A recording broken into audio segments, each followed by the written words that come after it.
ফিরে এলাম ব্রেকের পর। প্রেস কর্নারে শুভজিৎ মিত্রের সঙ্গে আমি শুভজিৎ দাস রয়েছি আপনাদের সঙ্গে। আজ অত্যন্ত গুরুত্বপূর্ণ কিছু প্রশ্নের উত্তর যেমন মিলবে, সেরকমই 26,000 শিক্ষক শিক্ষাকর্মীর ভাগ্য নির্ধারণ হবে আজ। কলকাতা হাইকোর্টের নির্দেশে আপনারা জানেন 26,000 শিক্ষক শিক্ষাকর্মীর চাকরি যায়। 2016 SLST নিয়োগ প্রক্রিয়া দুর্নীতির অভিযোগে বাতিল হয়ে যায় সম্পূর্ণ প্যানেল। কলকাতা হাইকোর্টের নির্দেশকে চ্যালেঞ্জ করে শীর্ষ আদালতে যায় রাজ্য। শীর্ষ আদালতের প্রধান বিচারপতি প্রশ্ন তোলেন প্যানেলের বৈধতা নিয়ে। সিবিআই ইতিমধ্যেই এই মামলায় রিপোর্ট জমা করেছে সুপ্রিম কোর্টে। আজ কি হতে চলেছে, এখনো পর্যন্ত কোন দিকে এই আইনের পথ, যে সমস্ত প্রশ্ন তার উত্তর সময় বলবে, তখন এখনো পর্যন্ত কি আপডেট আমি জানবো। আমার সহকর্মী সুমন রয়েছে। সুমন, যে সমস্ত প্রশ্ন উঠছে সময় বলবে তার উত্তর, কিন্তু এখনো পর্যন্ত আইনত কোন কোন বিষয়গুলো আজকে অত্যন্ত গুরুত্বপূর্ণ হয়ে উঠতে পারে? দেখো, বেলা দুটো এই মামলা শুনানি হওয়ার কথা রয়েছে এবং ইতিমধ্যেই কিন্তু সিবিআই তাদের রিপোর্ট জমা করেছে। রাজ্যের বক্তব্য প্রধান বিচারপতি তিনি শুনেছেন।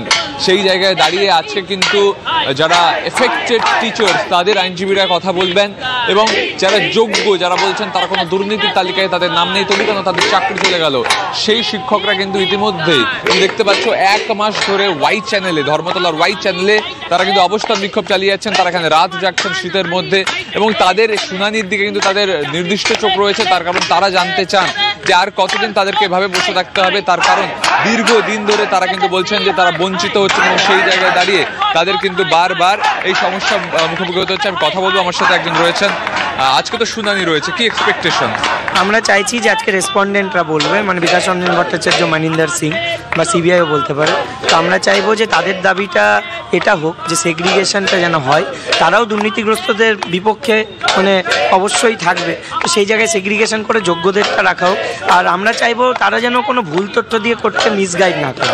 26,000 শিক্ষক শিক্ষাকর্মী, অঙ্কটা বিরাট। যদি প্যানেল বাতিল হয়, পৃথকীকরণ না হওয়ার দরুন, তাহলে কিন্তু রাজ্যের শিক্ষা ব্যবস্থা বিপর্যস্ত হয়ে পড়বে। একসাথে এতজন শিক্ষক শিক্ষাকর্মী স্কুল থেকে কার্যত গায়েব হয়ে যাবেন।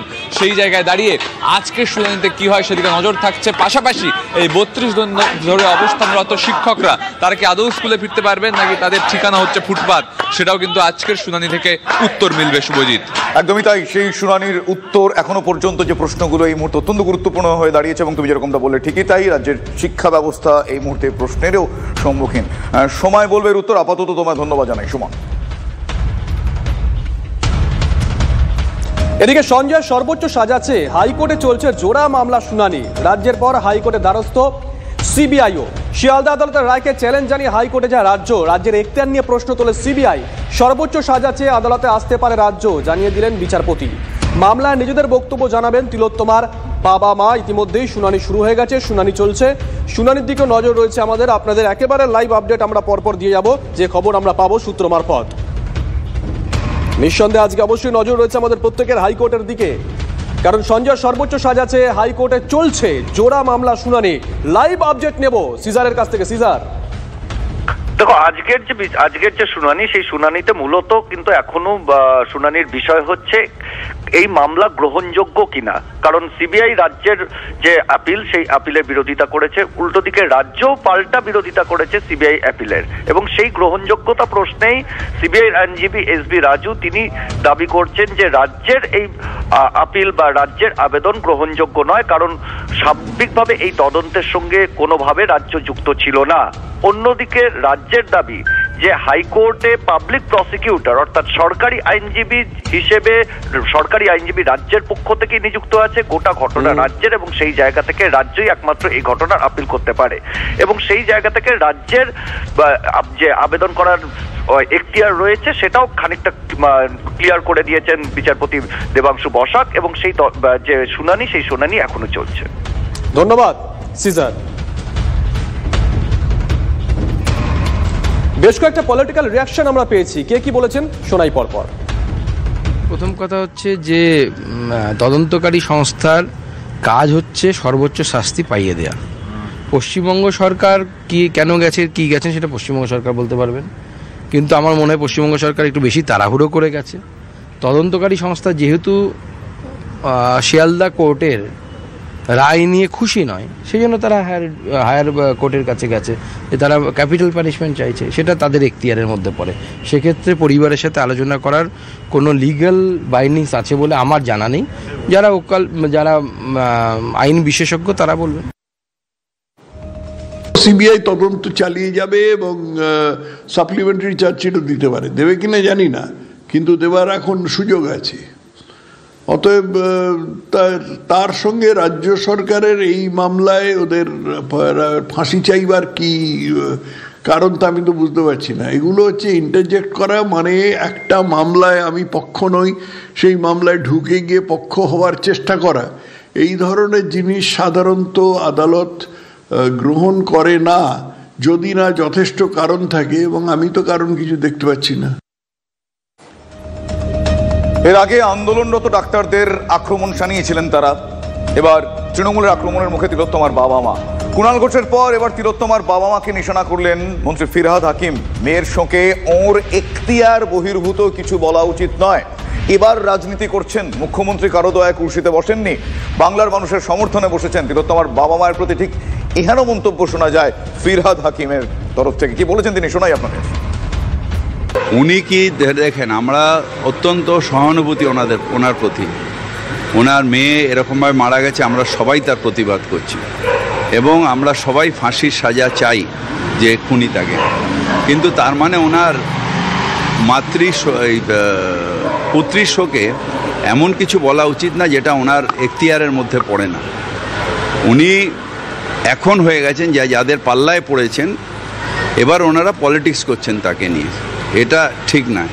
মুখ্যমন্ত্রী ওনার দয়ায় বা যে দলগুলো রয়েছেন লেফটিস্ট, তাদের দয়ায় কিন্তু মুখ্যমন্ত্রী পদে ওখানে বসেনি। মুখ্যমন্ত্রী বসে আছে, বাংলার মানুষ চেয়েছেন তাই ওই চেয়ারে বসে আছেন, কারোর দয়ায় বসে নেই, বাংলার মানুষের সমর্থন নিয়ে বসে আছেন। এবং আমি আবার ওনাকে বলবো যে আপনি আপনার এখতিয়ারের মধ্যে থাকুন, নিশ্চিতভাবে ন্যায় চাইেন, এবং আমিও অত্যন্ত দুঃখিত সিবিআই যেভাবে করেছে, কিন্তু তার মানে এই নয় যে আপনাকে দিয়ে যা বলাবে আপনি তাই বলবেন। এটাতে আপনার নিজের যে মানুষের যে সহানুভূতি আপনার উপরে, সেটা নষ্ট হয়ে যাবে। তিলোত্তমার বাবাকে ফিরহাদ হাকিম এখতিয়ারের পাঠ দিচ্ছেন ঠিকই, কিন্তু মুখ্যমন্ত্রীর প্রসঙ্গ কেন আসলো, কেন তিনি বললেন? তিলোত্তমার বাবা মুখ্যমন্ত্রী প্রসঙ্গে কি বলেছিলেন সেটা একবার শোনাই আপনাদের। মামলাটা তো হাইকোর্টের বিচারপতি তো বলে দিয়েছেন যে ভিকটিমের পরিবার ছাড়া আমি মামলা শুনতে পারবো না। এটা এই সমস্ত ব্যাপারে ওনাদের খামখেয়ালি, ওনাদের এত সক্রিয়তাই বা কেন?